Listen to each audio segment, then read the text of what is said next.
வணக்கம்ங்க. இன்னியோட டாபிக் அருமையான டாபிக்ங்க. அதாவது யாரை பற்றியும் நம்ம குறை கூறக்கூடாது. நான் திரும்ப திரும்ப கூறுகிறேன், அதாவது உங்கள் வேலையை மட்டும் நீங்கள் பார்க்க வேண்டுங்க.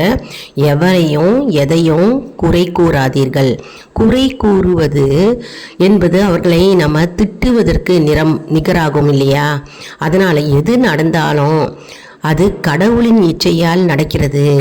கடவுளின் அனுகிரகம் இன்றி எதுவுமே நிகழ்வதில்லை. ஏதாவது நிகழ்ந்தது என்றால் அது உங்கள் பார்வையில் நல்லதாகவோ அல்லது கெட்டதாகவோ இருக்கலாம். அதற்கு கடவுளின் அனுமதி இருக்கிறது என்றுதான் பொருள்.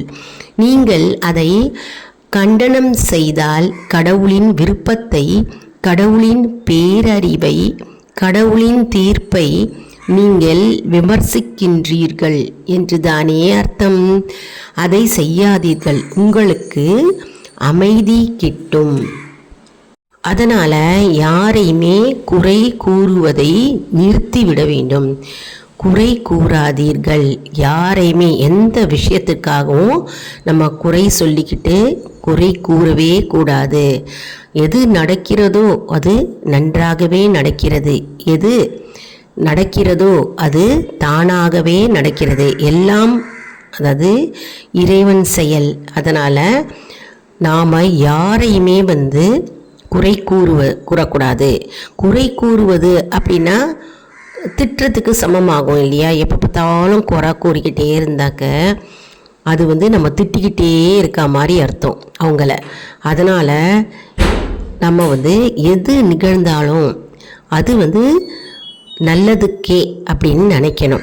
அது நம்ம பார்வையில் அது கெட்டதாகவும் இருக்கலாம், நல்லதாகவும் இருக்கலாம் இல்லையா? ஆனால் யாரையுமே நம்ம குறை கூறக்கூடாது.